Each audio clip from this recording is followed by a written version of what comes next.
Hi guys, welcome again to our YouTube channel Guru Shishya Academy. Today we are going to talk about OCM paper pattern as well as all necessary things to obtain top marks. OCM, Organization of Commerce and Management. We have special guest, respected Mr. Satish Shindurao sir. He has 10 years experience. He runs his own classes. Today he will guide us about OCM, but he teaches not only to junior college students but also senior college students. मित्रांनो, OCMचा आपला असणारा paper, या OCM पेपरमध्ये आपल्याला top marks घेण्यासाठी आजचा video हा आपण पाहत आहोत. कशा पद्धतीने कुठले जे असणारे प्रश्न आहेत ते 100% येणार आहेत, कुठल्या प्रकारचे असणारे प्रश्न आहेत ते कोणत्या पद्धतीने आपल्याला अटेम्प्ट करायचे आहेत, कुठल्या प्रश्नांची उत्तरं कशा पद्धतीने लिहायची आहेत हे सगळं आज चर्चा करणार आहोत. त्याचबरोबर प्रत्येक असणारा जो चॅप्टर आहे, प्रत्येक चॅप्टरला किती गुणांचा वेटेज आहे त्याच्यावर सुद्धा आपण चर्चा करणार आहोत. खूप हा व्हिडिओ पाहिल्यानंतर आपल्याला सोपं होणार आहे OCMचा पेपर आपला लिहिण्यासाठी, पूर्ण अटेम्प्ट करण्यासाठी. आणि मी तुम्हाला 100% खात्री देतो की 100% येणारे प्रश्न आहेत ते आपल्याला स्क्रीनवर पाहायला मिळतील पूर्ण व्हिडिओमध्ये.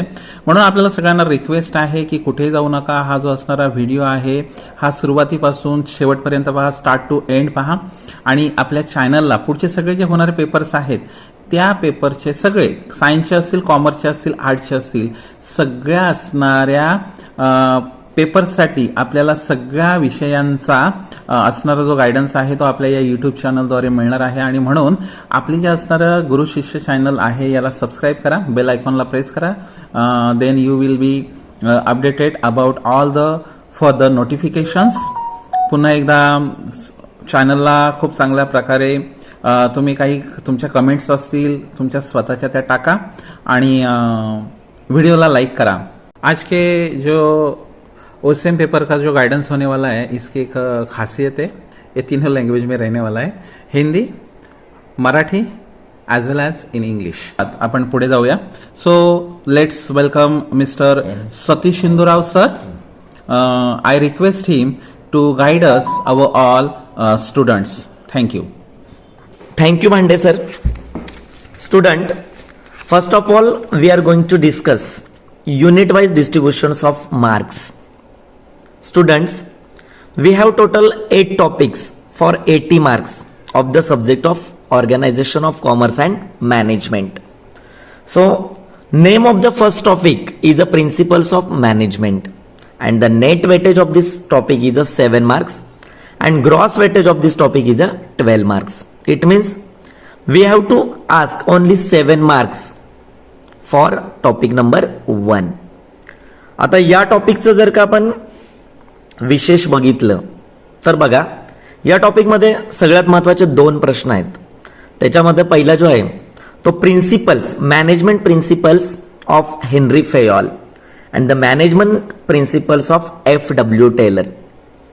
आता या दोघांचा तुम्ही जर का व्यवस्थित अभ्यास केला तर तुमच्या एक गोष्ट लक्षात येईल की जुन्या जेवढ्या आपण प्रश्नपत्रिका बघितलेल्या आहेत त्यामध्ये बोर्ड काय करतोय, जर का हेनरी फेयॉलचे प्रिन्सिपल्स 4 मार्कांना विचारले तर 3 मार्कांसाठी F.W. टेलरला कुठेतरी ऑब्जेक्टिव्ह मध्ये प्रश्न विचारले जातात.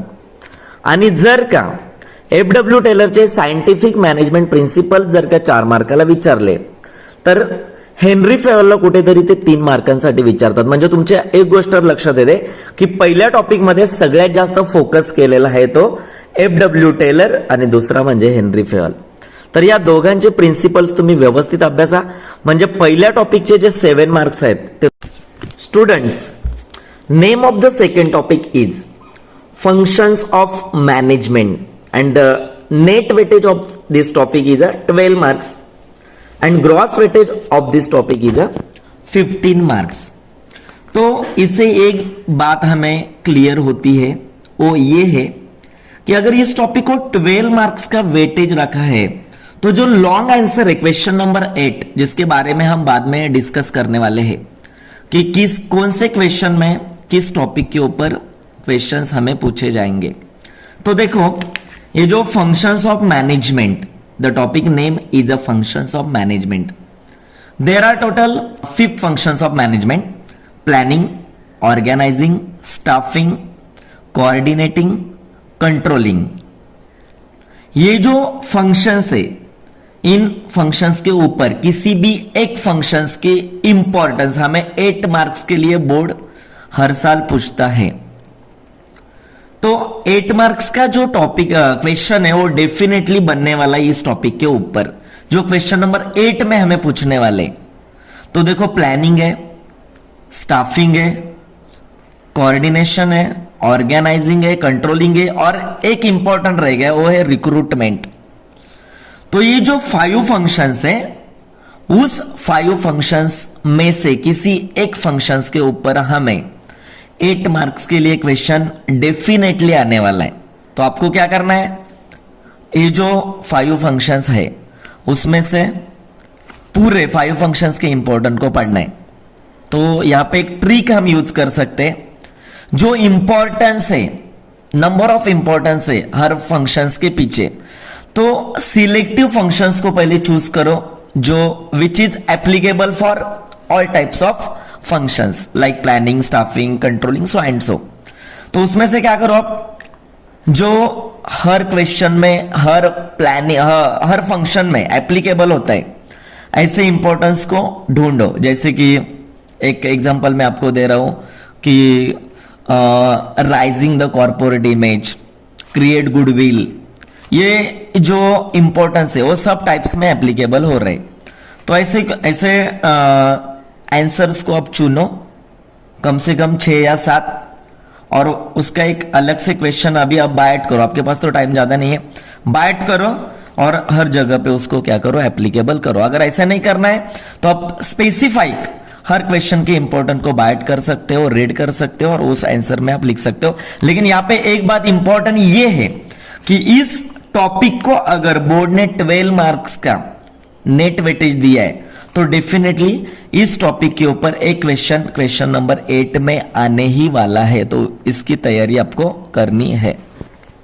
Topic number 3, name of this topic entrepreneurship development.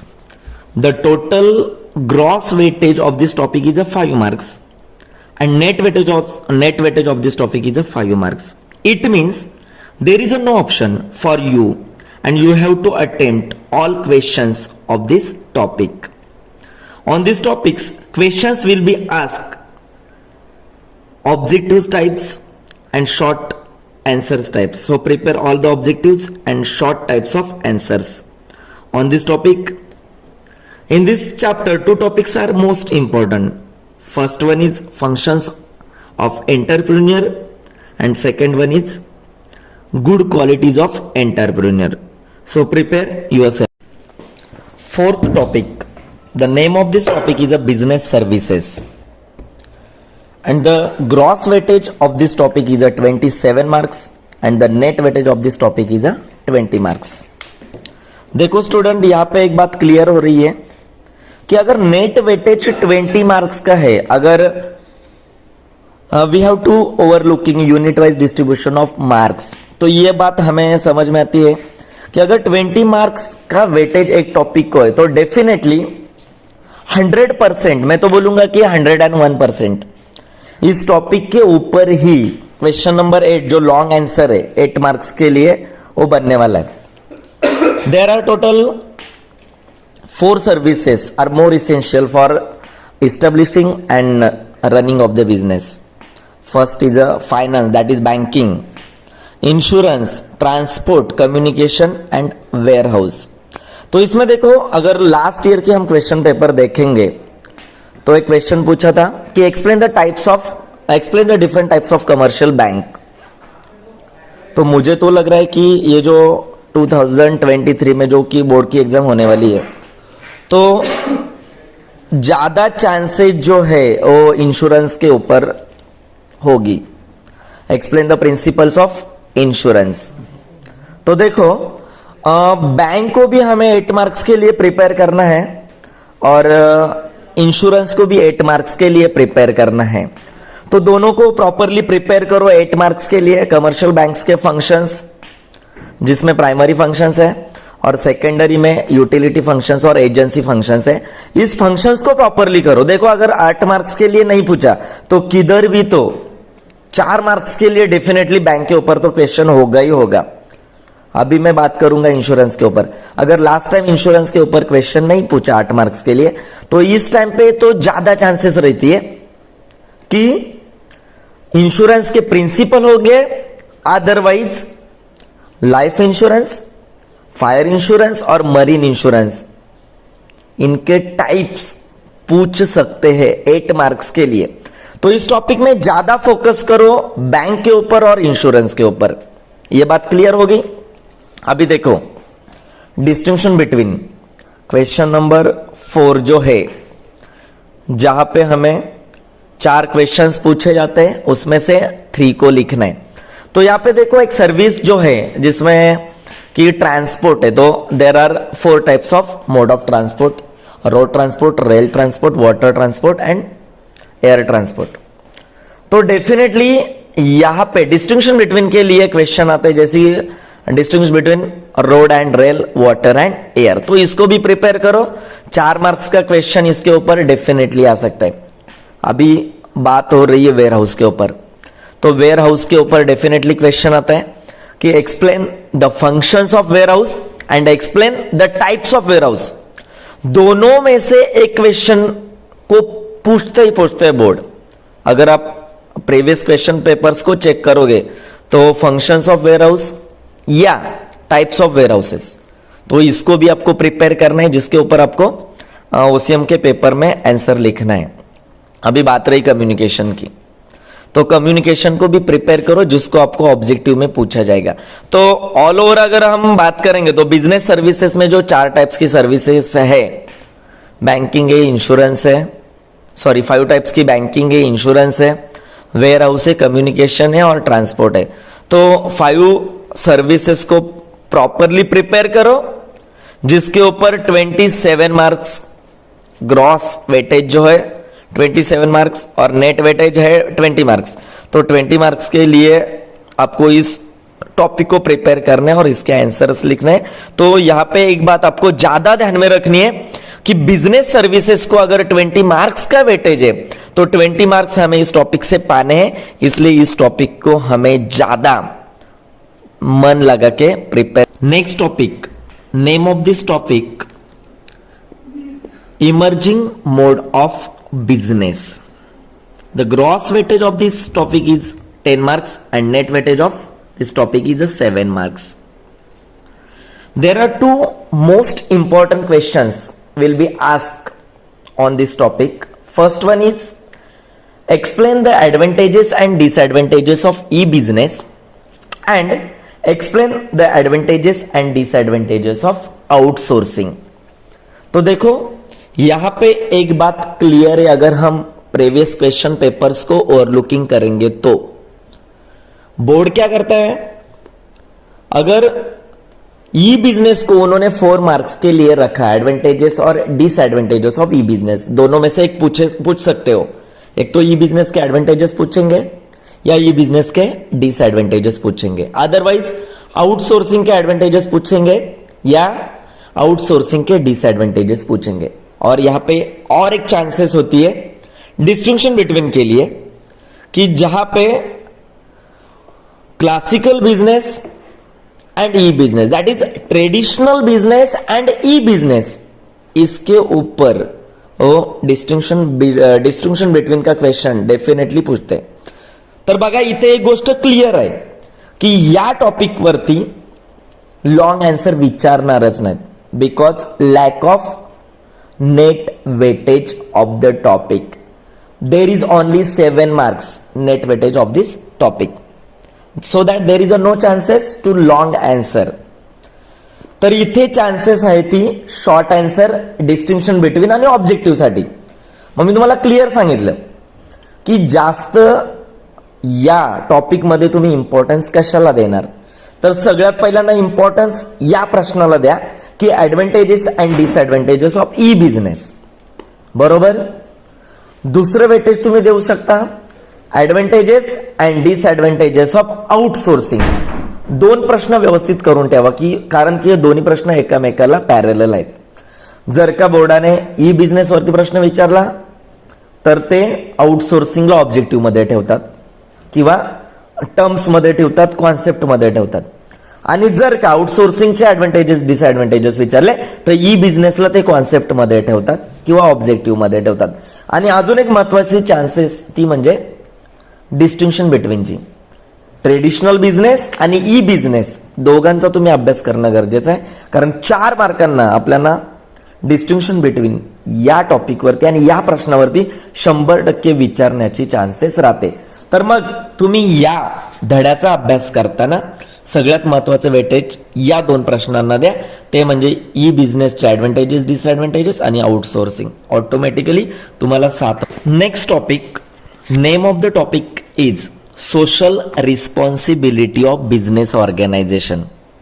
You know student, business, अगर बिजनेस को रन करना है तो उसको कुछ फैक्टर्स की जरूरत पड़ती है, like consumer, investors, employees, then society. Because without it businessman will not run his business successfully, so that businessman has some responsibility towards them. This topic, gross weightage is 10 marks and net weightage is 7 marks, so that this question will not be asked for long answer.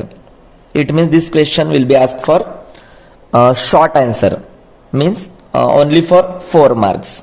Okay, तो इस topic में देखो, अगर business run करना है तो उसको different types की जो सोसाइटी के जो फैक्टर्स है उनकी नीड लगती है, उनकी जरूरत लगती है. जैसे कि without of customer businessman will not run his business, because without of demand sales of production is not possible. अगर उन्होंने कस्टमर ने डिमांड ही नहीं किया तो उसके प्रोडक्ट का सेल्स होने वाला नहीं. So that businessman has some social responsibilities towards customer. Suppose charges fair prices, provide good qualitative goods, then correct measurement unit, that is businessman should not use the wrong measurement units, then do not make fake advertisement. This is the social responsibility of businessman towards customer, as well as some responsibility of businessman towards employees. Without of employee, production is not possible, because there are 2 types of employee, skilled employee and unskilled employee. Skilled employee use his education, knowledge, his expertise for the production of goods and services, and unskilled employee use his physical ability to produce goods and services. It means without of manpower production is not possible, so that businessman must be follow some responsibilities towards employees. Employee है तो business है, employee नहीं है तो business ही नहीं है. And businessman earn some profit due to employee. अगर employ नहीं रहेगा तो उसको प्रॉफिट ही नहीं मिलेगा. तो बिजनेसमैन का रोल है, क्या रोल है बिजनेसमैन का, कि एम्प्लॉय को सेटिस्फाइड रखे. So that businessman must be provide fair salary and wages to them, provide proper facilities to the employee, give overtime allowance to them, travelling facilities, then security make permanent to them after long services. Okay, तो ये सब responsibility businessman की employ के खिलाफ, ये तो आपने पढ़ा है. तो अभी हमें इस वीडियो में तो आपको सब नहीं बता सकता हूं. तो इस वीडियो में आपको मैं ये बताने वाला हूं कि इस टॉपिक के ऊपर क्वेश्चंस कैसे पूछे जाते हैं. तो देखो, एम्प्लॉय है, कस्टमर है, इन्वेस्टर है जो फाइनेंस प्रोवाइड करता है बिजनेसमैन को, क्योंकि किसी भी बिजनेसमैन का खुद का सब तो फाइनेंस नहीं रहता है. अभी जैसे कि हम देख रहे हैं कि रिलायंस इंडस्ट्रीज है, तो रिलायंस इंडस्ट्रीज का चेयरमैन कौन है, मुकेश अंबानी जी है. मुकेश अंबानी क्यों है, क्योंकि more than 51 shares held by Mukesh Ambani. But बाकी के जो शेयर्स है बिजनेस के लिए वो तो हम में से ही उनको दिए हैं, हमने ही हमारे स्मॉल सेविंग को उनके शेयर्स में इन्वेस्ट किया है, तभी हमारे पैसों के ऊपर तो बिजनेस कर रहे हैं. तो उनकी भी रिस्पॉन्सिबिलिटी बनती है कि हमें फेयर रिटर्न्स उनको देना है अगर बिजनेस प्रॉफिट में है तो। यह बात तो आपको मालूम है। तो इन्वेस्टर्स के खिलाफ भी बिजनेसमैन की रिस्पॉन्सिबिलिटी बनती है, समाज के खिलाफ भी बनती है, और मेन रह गया हो गवर्नमेंट। गवर्नमेंट के खिलाफ रिस्पॉन्सिबिलिटी क्यों है? क्योंकि बिजनेस स्टार्ट करना है, बिजनेस रन करना है, तो गवर्नमेंट के परमिशन की जरूरत पड़ती है। अगर गवर्नमेंट ने परमिशन ही नहीं दिया, without of permission of government we will not run, we will not establish our business. So that businessman की रिस्पॉन्सिबिलिटी है कि गवर्नमेंट के रूल एंड रेगुलेशन को फॉलो करे। Businessman must be follow all rule and regulation which frame by government. तो ये बात तो आपके समझ में आ गई। तो किस किस के खिलाफ रिस्पॉन्सिबिलिटी को परफॉर्म करना है? पहला है customer which is the God of business, which is the king of market. Second है एम्प्लॉई जो प्रोडक्शन कर रहा है। थर्ड है इन्वेस्टर जो बिजनेस रन करने के लिए फाइनेंस कर रहा है। नेक्स्ट है गवर्नमेंट जो बिजनेस के लिए हमें परमिशन अलाउड कर रहा है, हमें different kind of resources provide कर रहा है। और लास्ट वन है जो सोसाइटी, क्योंकि कोई भी बिजनेसमैन सोसाइटी का पार्ट होता है। तो अगर वो प्रॉफिट अर्न कर रहे हैं तो उसमें से 100% उसको समझ के लिए स्पेंड करना ही पड़ता है। तो इस टॉपिक के ऊपर आपको 4 मार्क्स के लिए क्वेश्चन आने ही वाला है, वो है explain the responsibility towards dash dash dash. Dash dash का मतलब होता है कस्टमर के खिलाफ, एम्प्लॉय के खिलाफ, गवर्नमेंट के खिलाफ, सोसाइटी के खिलाफ और इन्वेस्टर्स के खिलाफ। तो देखो 4 मार्क्स के लिए क्वेश्चन है, तो आपको क्या करना है? लगभग 8-9 रिस्पॉन्सिबिलिटी होती है। तो पहले फ्लो चार्ट ड्रॉ करो, और एक बात यहां पे ध्यान में रखो, हमें इंट्रोडक्शन खाली 8 मार्क्स के क्वेश्चन को ही करना है। शॉर्ट आंसर को इंट्रोडक्शन करके टाइम बर्बाद नहीं करना है। सीधा क्वेश्चन में क्या पूछा है उसके ऊपर फोकस करो। तो इस क्वेश्चन में क्या पूछा है? Explain the responsibility towards employee. तो सीधा क्या करो? फ्लो चार्ट ड्रॉ करो, जितनी भी उसको उस फ्लो चार्ट में क्या करो? आप शो करो, 8 हो 9 हो, और ओनली 4 को एक्सप्लेन करो। तो एग्जामिनर को पता चलता है कि देखो भाई इसको तो सब रिस्पॉन्सिबिलिटी मालूम है, लेकिन एज पर टाइम लिमिट उन्होंने 4 को एक्सप्लेन करके छोड़ा है, बाकी इसको मालूम है। लेकिन मार्क्स वेटेज अगर 4 मार्क्स के तो पूरे 8 को अगर वो एक्सप्लेन करेगा तो टाइम बर्बाद हो सकता है। तो देखो इस क्वेश्चन में क्या करना है, इस टॉपिक में हमें 5 लोगों के खिलाफ गवर्नमेंट बिजनेसमैन की रिस्पॉन्सिबिलिटी है। ओके, जो क्वेश्चन पेपर में पूछा है उसके मतलब टुवर्ड्स एम्प्लॉय, टुवर्ड्स कस्टमर, जो भी है उसके खिलाफ जो रिस्पॉन्सिबिलिटी उसको एक्सप्लेन करना है। 4 को एक्सप्लेन करो, बाकी जस्ट फ्लो चार्ट में ड्रॉ करो। आपको मैक्सिमम 4 में से 3.5 मार्क्स मिल सकते हैं, and it depend on your presentation. Okay, आपको जो मार्क्स मिलते हैं वो प्रेजेंटेशन के ऊपर डिपेंड रहते हैं, आप कैसे प्रेजेंट कर रहे हो। तो देखो 4 मार्क्स के क्वेश्चन में आपको क्या करना है, जो पूछा है ना उसी के ऊपर फोकस करो, इंट्रोडक्शन मत करो। इंट्रोडक्शन खाली कहां पे करना है? 8 मार्क्स के लिए ही करना है, ठीक है। तो इस टॉपिक में कौन सा क्वेश्चन आएगा? नहीं तो इस टॉपिक के ऊपर आपको कॉन्सेप्ट आएगी, नहीं तो इस टॉपिक के ऊपर आपको डिस्टिंक्शन बिटवीन आएगा, नहीं तो आपको लॉन्ग आंसर आएगा। तो आने वाला जो है वो शॉर्ट आंसर ही आने वाला है। That is question number 5, answer in brief, justify the following statement and attempt the following. 5 marks के लिए तो मैं तो ज्यादा चांसेस ले रहा हूं question number 5, answer in brief and justify the following statement में। तो इस क्वेश्चन के लिए आपको इस टॉपिक को प्रिपेयर करना है 4 मार्क्स के लिए और ऑब्जेक्टिव के लिए, ठीक है। इस टॉपिक के बारे में तो आपको guides, now let's speak about second last topic. Name of topic is Consumer Protection Act. The gross weightage of this topic is 17 marks and net weightage is 7 marks. There are two very most important question will be asked on that topic. First is distinction between. There are 3 codes and in this code we can registered our complaint against producer, distributor and seller. अतिशय महत्वाच्या एका प्रश्नाबद्दल मी तुम्हाला आज सांगणार आहे की तुम्ही बोर्डाच्या मागच्या सगळ्या जरी प्रश्नपत्रिका तपासल्या तरी त्या प्रश्नपत्रिकेमध्ये तुम्हाला एक क्वेश्चन पाहायलाच मिळेल. म्हणजेच एक गोष्ट इथे शुअर होते की त्या भागावरती तो प्रश्न विचारला जातो. तो क्वेश्चन आहे डिस्टिंग्विश बिटवीन.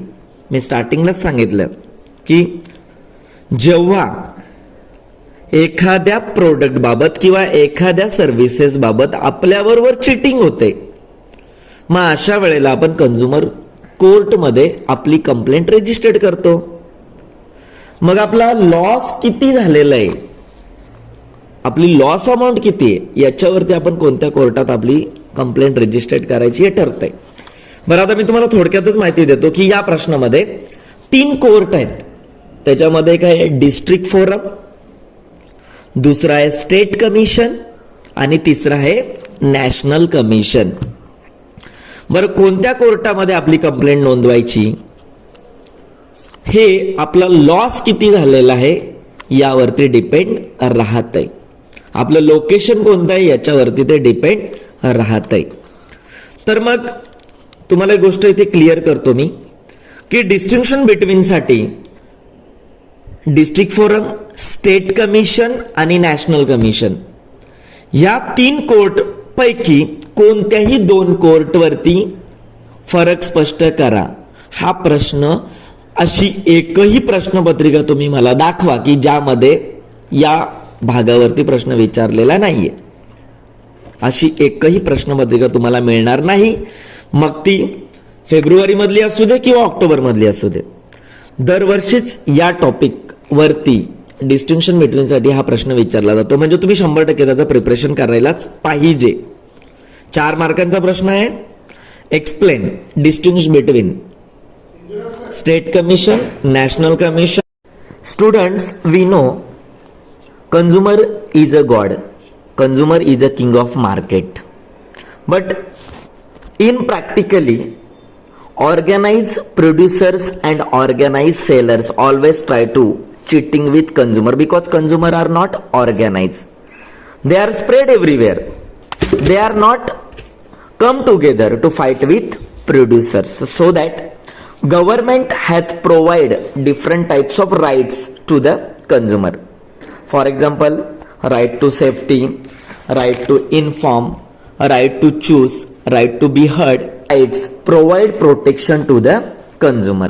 मग हा जो प्रश्न आहे कोणता तुमच्या लक्षातच आलेला असेल की एक्सप्लेन राईट्स ऑफ कंझ्युमर. मग ग्राहकाला कोणकोणते अधिकार आहेत, बरोबर? तर त्याबद्दल मी आता बोललोच की ग्राहकाला विविध अधिकार सरकारने दिलेले आहेत. कारण ग्राहक हा जरी बाजाराचा राजा असला परंतु तो काय नाहीये, ऑर्गॅनाइज नाहीये, संघटित नाहीये, तो सगळीकडे पसरलेला आहे. आणि जर का आपण उलट्या बाजूने जर का विचार केला तर हे जे प्रोड्युसर्स आहेत, हे जे सेलर्स आहेत, ते जरी नंबर ऑफ असले तरी पण त्यांच्यामध्ये आपल्याला संघटना पाहायला मिळतात. They are organise. आणि आपण म्हणतो की ग्राहक हा तर बाजाराचा राजा आहे, but it is only practical, it is only theoretical, it is not a practically. हे प्रॅक्टिकली नाही आहे, फक्त बोलण्यापुरतं आहे की ग्राहक हा बाजाराचा कोण आहे, राजा आहे, ग्राहक हा किंग आहे, ग्राहक हा देव आहे. परंतु हे फक्त बोलण्यापुरतं आहे. प्रॅक्टिकली असं अजिबातच होत नाही. प्रॅक्टिकली काय होतंय तर ते तुम्हाला माहितच आहे की प्रॅक्टिकली जर का आपण बघितलं की बाजारामध्ये ग्राहक हा जरी राजा मानला जात असला तरी तो संघटित व्यापाऱ्यांमार्फत, संघटित उद्योजकत्यांमार्फत शोषला जातो, त्याचं शोषण केलं जातंय. तर ते कशाबाबत, तर वाढीव किंमत चार्ज करून, charges high prices, use wrong measurement units, fake advertise, so and so. तर या टॉपिक वरती बोर्डाने दरवर्षीच एक प्रश्न विचारलेला आहे आणि तो विचारलाच जातो. तो म्हणजे state explain rights of consumer. मग या प्रश्नाची आपण प्रचंड तयारी करणं गरजेचं आहे.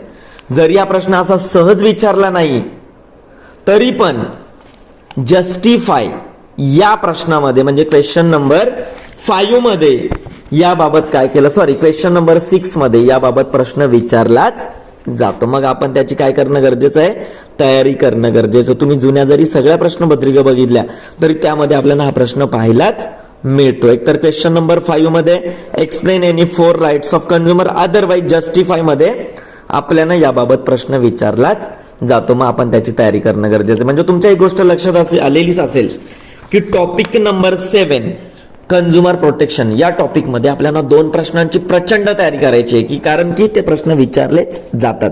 मग ते प्रश्न कोणते, तर डिस्टिंक्शन बिटवीन मध्ये एक प्रश्न विचारला जातो, तो म्हणजेच डिस्ट्रिक्ट कमिशन, स्टेट कमिशन आणि नॅशनल कमिशन या तिघांपैकी दोघांवरती फरक स्पष्ट करा विचारला जातो.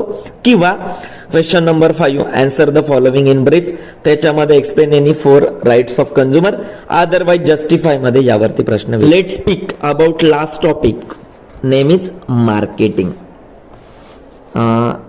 This topic has gross weightage is 15 marks and net weightage is 15 marks and gross weightage is 20 marks. It means this topic will be asked for question number 8, that is long answer.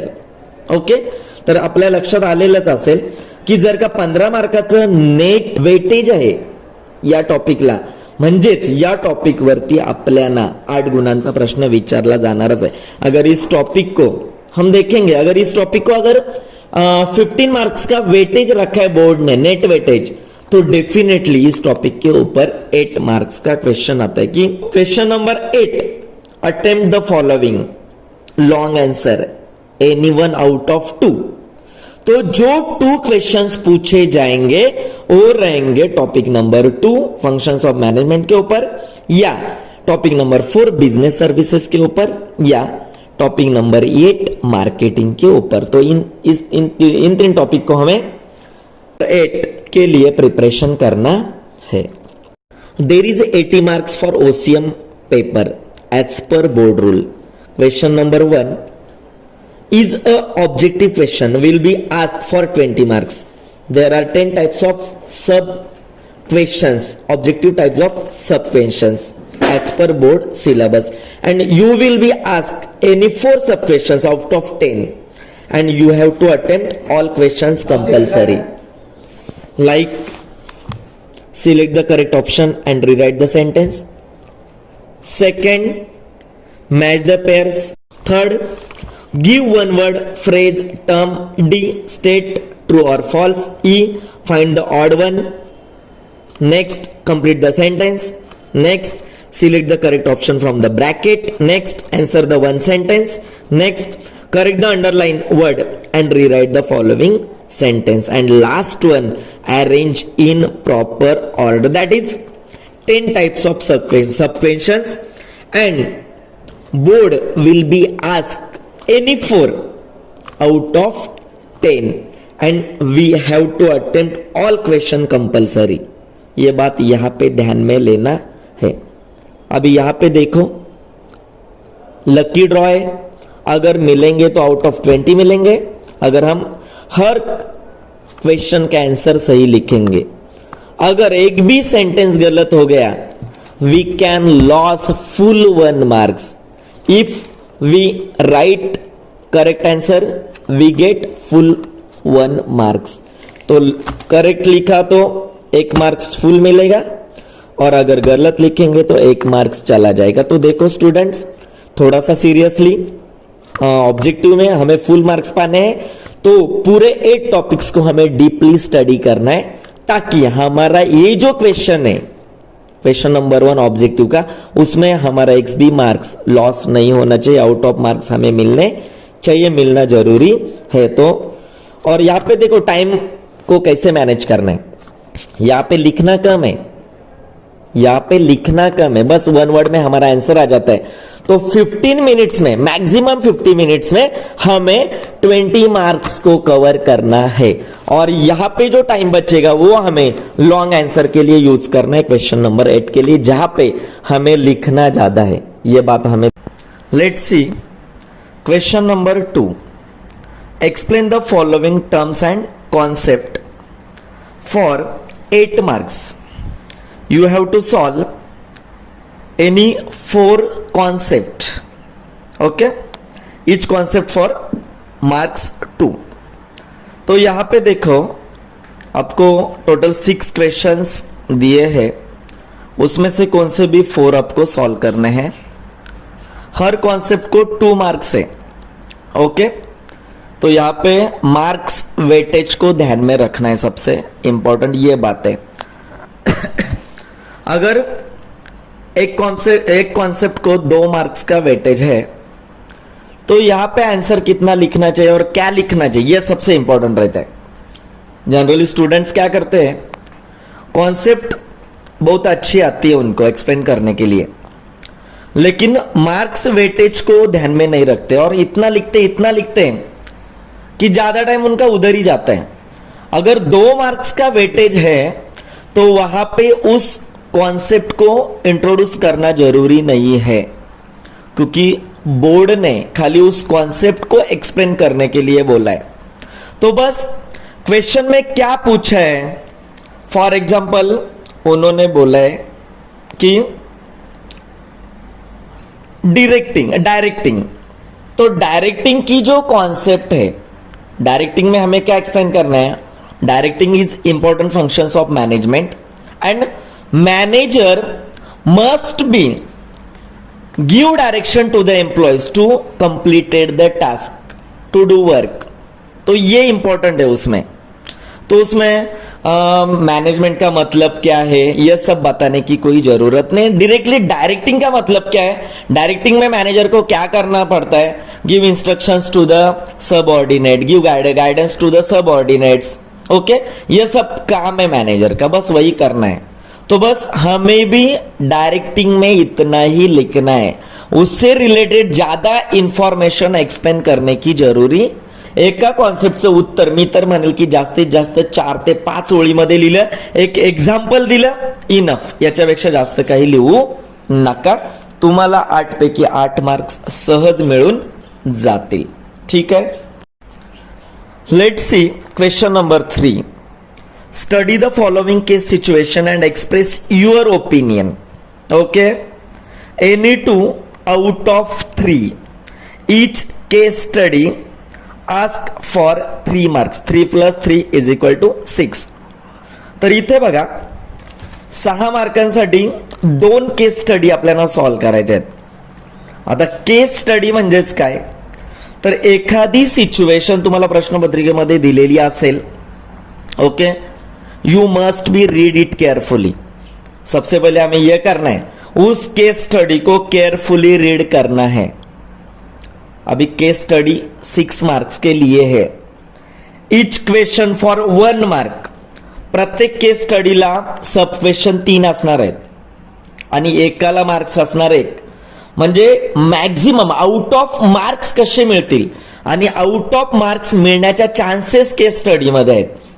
पण विद्यार्थी चुकतात कुठे, ते प्रश्न व्यवस्थित समजूनच घेत नाहीत case स्टडीचं। Case स्टडीचं जे उत्तर आहे ते एका शब्दामध्ये किंवा एखाद्या स्मॉल सेंटेन्स मध्ये असतंय आणि ते उत्तर त्या केसमध्येच दिलेलं असतंय। तर प्रश्न व्यवस्थित वाचा, त्याचं उत्तर त्या प्रश्नामध्येच दिलेलं असेल, सॉरी त्या केसमध्येच दिलेलं असेल, त्या पॅरेग्राफमध्येच दिलेलं असेल। म्हणजे जसं इंग्रजीच्या पेपरला, मराठीच्या पेपरला पॅरेग्राफमध्येच उत्तर दिलेलं असतंय, ते फक्त शोधून आपल्याला तिथे एका शब्दात लिहायचं असतंय। केस स्टडीचं देखील तसंच आहे। म्हणजे केस स्टडी कशी फायदेशीर आहे बघा आपल्याला, तर केस स्टडीमध्ये आपल्याला आउट ऑफ मार्क्स मिळवता येतात। 6च्या 6 मार्क्स तुम्ही 2 केस स्टडीमध्ये मिळवू शकता। त्यामध्ये चुकून एखादा प्रश्न सेल्फ ओपिनियन वरती असतो तर त्याचं उत्तर सुद्धा आपण पॅरेग्राफ जर का व्यवस्थित वाचला तर सहज देऊ शकतो। त्यामुळे केस स्टडी हा जो प्रश्न आहे हा विद्यार्थ्यांना आउट ऑफ मार्क्स मिळवून देणारा प्रश्न आहे। तर केस स्टडी मध्ये दिलेली सिच्युएशन प्रॉपरली रीड करा, केअरफुली रीड करा आणि त्याच्या खाली विचारलेले प्रश्न व्यवस्थित वाचा, ते समजून घ्या आणि मग त्याच्यानंतर तुम्ही त्याचं उत्तर देऊ शकता। तर इथे केस स्टडीचा प्रश्न कसा सॉल्व करायचा हे तुम्हाला व्यवस्थित समजलेलं आहे। प्रश्न लिहू नका, प्रश्न वाचा, फक्त क्रमांक टाका आणि त्याचं जो उत्तर आहे त्या केसमध्ये, त्या सिच्युएशनमध्ये, त्या पॅरेग्राफमध्ये तो काय करायचा आहे तुम्हाला शोधायचं आहे आणि त्याचं उत्तर लिहायचं आहे. बस एवढं केलं तर तुम्हाला 6 मार्क्स सहज मिळून जातील.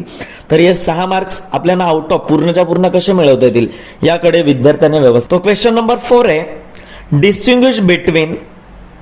ओके, तो यहाँ पे टोटल 4 क्वेश्चंस हमें पूछे जाते हैं क्वेश्चन पेपर में, और उसमें से हमें कौन से भी 3 यानी कि 3 क्वेश्चंस को सॉल्व करना है या प्रेजेंट करना है. तो सबसे पहले देखो, ये बात हमें ध्यान में लेनी है कि यहाँ पे प्रेजेंटेशन इंपॉर्टेंट है. बहुत सारे स्टूडेंट्स क्या करते हैं डिस्टिंग्विश बिटवीन में हॉरिजॉन्टली आंसर लिखते हैं, उस आंसर को चेक नहीं किया जाता है, सीधा 0 मार्क्स देके छोड़ दिया जाता है. तो वर्टिकली पेपर को प्रॉपरली फोल्ड करो, पेज को एक साइड में जो भी डिस्टिंग्विश बिटवीन 2 डिफरेंट कंपोनेंट्स में करना है, एक कंपोनेंट्स को एक साइड में लिखो, दूसरे को दूसरे साइड में लिखो, बीच में लाइन ड्रॉ करो पेंसिल में. ओके, अभी यहां पे देखो क्या करना है. सबसे इंपॉर्टेंट क्या है, मार्क्स वेटेज कितना है, 4 मार्क्स ईच क्वेश्चन, यानी कि 12 मार्क्स फॉर 3 क्वेश्चन. 4 मार्क्स के लिए अगर डिस्टिंग्विश बिटवीन है तो यहां पे हमें मिनिमम 4 पॉइंट्स को तो प्रेजेंट करना है. जैसे कि इकोनॉमिक्स में हम देखते हैं, इकोनॉमिक्स में डिस्टिंक्शन बिटवीन 2 मार्क्स के लिए आता है, और बोर्ड एग्जामिनर को नोटिस देता है कि देखो अगर स्टूडेंट ने 2 पॉइंट्स करेक्ट वहां पे लिखे हैं, प्रेजेंट किए हैं, ओके, तो वहां पे उसको तुम 2 मार्क्स दे सकते हो. तो यहां पे 4 मार्क्स का वेटेज है. 4 पॉइंट्स को एक्सप्लेन करो कंपैरेटिवली, और जो पॉइंट्स आपको एक्स्ट्रा आते हैं उसको बस नीचे. तो देखो डिस्टिंग्विश बिटवीन में कैसे प्रेजेंट करना है, कितने पॉइंट्स कवर करने हैं, पॉइंट्स का मीनिंग, जैसे कि meaning, area covered, scope, statement, example, ऐसे पॉइंट्स भी वहां पे हाईलाइट करना जरूरी है. ओके, ठीक है. तो यहाँ पे हम डिस्टिंक्शन बिटवीन के क्वेश्चन के ऊपर डिस्कस किया है. जैसे मैंने बोला, अगर आप उस तरह से प्रेजेंटेशन दोगे तो आपको अच्छे मार्क्स डेफिनेटली मिल सकते हैं. Next question, question number 5. इस क्वेश्चन में किस टाइप के प्रश्न रहते हैं, क्वेश्चन रहते हैं मोस्टली जिसका आंसर पॉइंट वाइज होगा, पॉइंट टू पॉइंट होगा. For example features, types, principles, importance, significance, इस टाइप्स के क्वेश्चन रहते हैं कि जिसका आंसर ऐसे टाइप नहीं होगा, जिसका आंसर पॉइंट वाइज होगा, पॉइंट टू पॉइंट होगा. ओके, जैसे कि टाइप्स, नंबर ऑफ टाइप्स रहते हैं. ओके, जैसे कि types of warehouses, number of types रहते हैं वेयर हाउसेस के. टाइप्स ऑफ बैंक, ओके, उसके बाद इंपॉर्टेंस ऑफ डायरेक्टिंग, ये उसके आंसर कैसे रहेंगे इस क्वेश्चन के, पॉइंट टू पॉइंट रहेंगे. तो advantages of E business, okay, advantages of E business 10 या 12 पॉइंट है.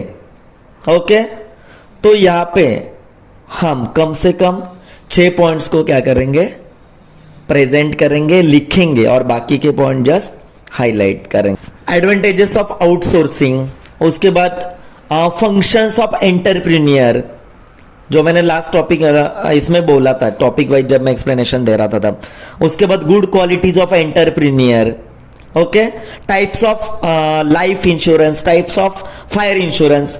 ये इसका आंसर लिखते टाइम पे हम क्या कर सकते हैं, फ्लो चार्ट को ड्रॉ करो, इंट्रोडक्शन मत करो, फ्लो चार्ट को ड्रॉ करो, सब टाइप्स, सब फीचर, सब इंपॉर्टेंस उसमें लिखो, और कम से कम 4 को आपको क्या करना है, एक्सप्लेन करना है. अगर टाइम मिला तो 4 के 5 करो या 6 करो. Question number 6, justify the following statement. यहां पे भी हमें 2 क्वेश्चंस को सॉल्व करना है compulsory, each for 4 marks. 2 into 4 is equal to 8 marks. 8 marks के लिए है. तो देखो यहां पे आंसर कैसे लिखना है, पहले स्टेटमेंट पूरा लिखो. फॉर एग्जाम्पल देखो, consumer have many responsibilities. Next example, an entrepreneur must be an innovator. Statement को पूरा लिखो, जो स्टेटमेंट क्वेश्चन पेपर में दिया है उसको पूरा लिखो, उसके नीचे लिखो जस्टिफाई या रीजन। क्या लिखो? जस्टिफाई और रीजन, कॉमा दे दो। बाद में नीचे point two point 1 2 3 4 5 Roman numbers डाल के क्या कर सकते हैं हम? उसका आंसर लिख सकते हैं। यहां पे भी हमें ऐसे टाइप आंसर नहीं लिखना है। जैसे entrepreneur is a captain of business, he must be innovator person, he must have a knowledgeable person, he should be bold and courageous, decision maker person. Okay, ऐसे लिखना है सब। Okay, he always discover then identify, he always discover, identify new things and bring changes in his product, he always modify their product, use new techniques while operating the business, so that entrepreneur must be an innovator person. okay, ये सब लिखना है। मैंने पूरा answer तो आपको explain नहीं किया, बस एक्सप्लेनेशन दिया है कि ये टाइप से आपको लिखना है। और पहले क्या लिखा आपने? स्टेटमेंट लिखा, स्टेटमेंट के नीचे जस्टिफाई लिखा या रीजन लिखा, कॉमा दिया, उसके नीचे आके आपने रोमन अंक डाल के एक एक पॉइंट को एक्सप्लेन किया, और एक्सप्लेनेशन देने के बाद एक लाइन छोड़ो और नीचे लिखो hence an entrepreneur must be an innovator। मतलब hence लिखो या therefore लिखो, और जो स्टेटमेंट आपने पहले लिखा है वही स्टेटमेंट को नीचे वापस लिखो। तो ये हो गया आपका पूरा आंसर। इसको आपको 3.5 मार्क्स मिल सकता है। ओके, ये हो गया क्वेश्चन नंबर 6। यानंतर विद्यार्थी मित्रांनो आपण बघूया question number 7। Attempt the following any two. दोन प्रश्न आपल्याला इथे सॉल्व करायचे आहेत, लिहायचे आहेत। एकाला मार्क्स वेटेज आहे 5 मार्क्स, म्हणजे 5 मार्कांचं। इथे सुद्धा तुम्ही इंट्रोडक्शन करण्याच्या मागे लागू नका, कारण मार्कांचं वर्गीकरण हे इंट्रोडक्शन आणि त्याच्यानंतर एक्सप्लेनेशन असं केलेलंच नाहीये। इथे सुद्धा अशा प्रकारचं वर्गीकरण हे फक्त क्वेश्चन नंबर 8 मध्ये केलेलं आहे। आता या प्रश्नामध्ये सुद्धा महत्वाचे प्रश्न बघा कोणते विचारले जातात। Types of warehouse, explain 5 rights of consumer, explain standardization and grading, explain the types of market. Okay, त्याच्यानंतर explain the types of marine insurance, advantages of road transport, disadvantages of water transport. या पद्धतीचे प्रश्न इथे विचारले जाऊ शकतात, आणि मग त्याचं उत्तर तुम्ही सविस्तर पॉइंट वाईज देणं गरजेचं आहे। आता question number 8, answer the following, ज्याला आपण लॉंग आन्सर म्हणतो। काय म्हणतो? Long answer. आता याचं उत्तर कसं लिहायला पाहिजे? आता लॉंग आन्सर साठी आपण कोणते टॉपिक ठेवलेले आहेत? तर topic number 2 functions of management, topic number 4 business services. Okay, आणि टॉपिक नंबर 8 मार्केटिंग, ज्याबद्दल मला वाटतं आपण डिस्कस केलेलं नव्हतं। तर मार्केटिंग या टॉपिक साठी जवळजवळ ग्रॉस वेटेज 20 मार्कांचा आणि नेट वेटेज 15 मार्कांचा आहे, बरोबर? तर मार्केटिंग मध्ये सुद्धा काही महत्वाचे प्रश्न आहेत या टॉपिक मध्ये, की जे परीक्षेला विचारले जातात। त्याच्यामधला सगळ्यात महत्वाचा जो प्रश्न असतो तो म्हणजे हा, आणि मला तरी वाटतं ह्या वर्षी ओसीएमच्या प्रश्नपत्रिकेमध्ये 100% तो प्रश्न असू शकतो। तो प्रश्न असू शकतो, explain the functions of marketing, हा सगळ्यात महत्वाचा प्रश्न असणार आहे त्याच्यामध्ये, किंवा define marketing and explain in detail 7 P's of marketing. तर 7 P's कोणते ते तुम्हाला माहितच आहेत। ओके, तर हे 2 प्रश्न या टॉपिक मधले महत्वाचे राहतील, आणि या टॉपिक मधला प्रश्न हा क्वेश्चन नंबर 8 मध्ये विचारण्याची शक्यता राहणार आहे। मग टॉपिक नंबर 8 मध्ये डेफिनेटली येणारे प्रश्न कोणते आहेत? तर मी स्टार्टिंगलाच सांगितलंय topic number 2 functions of marketing, जे काही 5 फंक्शन आहेत त्याच्यातील एकावरती. टॉपिक नंबर 4 बिझनेस सर्व्हिसेस, त्याच्यामधलं बँक आणि इन्शुरन्सवरती. आणि टॉपिक नंबर 8 मार्केटिंग. मार्केटिंग मधले 2 प्रश्न मी तुम्हाला सांगितलेत. Functions of marketing, define marketing and explain the functions of marketing, and define marketing and explain in details 7 P's of marketing. एवढे प्रश्न जरी तुम्ही केले तरी तुम्ही definitely question number 8 easily solve करू शकता. मग क्वेश्चन नंबर 8 साठी आपल्याला कोणत्या टॉपिकवरती लक्ष द्यायचं आहे? टॉपिक नंबर 2, टॉपिक नंबर 4 आणि टॉपिक नंबर 8. बस, याच्या व्यतिरिक्त कोणत्याच टॉपिकवरती 8 मार्कांचा प्रश्न येणार नाही. बरं, 8 मार्काचा प्रश्न कसा सोडवायचा? मार्कांचं बायफर्केशन कसं केलेलं असेल? 2 marks for introduction and 6 marks for explanation. मग इथे तुम्हाला इंट्रोडक्शन देणं गरजेचंच आहे. नाही दिलं तर तुमचे 2 मार्क जाणार. त्यामुळे पहिल्यांदा इंट्रोडक्शन करा आणि त्यानंतर त्या प्रश्नाचं उत्तर तुम्ही लिहा. या प्रश्नाचं उत्तर लिहिताना कमीत कमी आपण 10 पॉइंट कव्हर करणं गरजेचं राहणार आहे. नाही 10 तर कमीत कमी 8 पॉइंट तरी कव्हर करणं गरजेचं आहे. कारण एक्झामिनरला तुमचा पेपर गठ्ठ्यातून काढल्यानंतर तो असा अट्रॅक्टिव्हच वाटला पाहिजे. या पद्धतीने तुमचं सगळं प्रेझेंटेशन असणं गरजेचं आहे. तुम्हाला माहिती आहे की first impression is a last impression. OCM पेपरची असणारी जी काही IMP PDF आहे ही आपल्याला जर हवी असेल तर स्क्रीनवर आपला नंबर दिसत आहे, त्या स्क्रीनवरच्या व्हॉट्सअप नंबरला मला मेसेज करा. आपल्याला OCMची मोस्ट इम्पॉर्टंट क्वेश्चन PDF आहे जी बोर्डामध्ये येऊ शकतात, अशा प्रकारची PDF आपल्याला मिळून जाईल. सगळा व्हिडिओ पाहिला. पुन्हा एकदा आपले खूप खूप धन्यवाद. Good bye.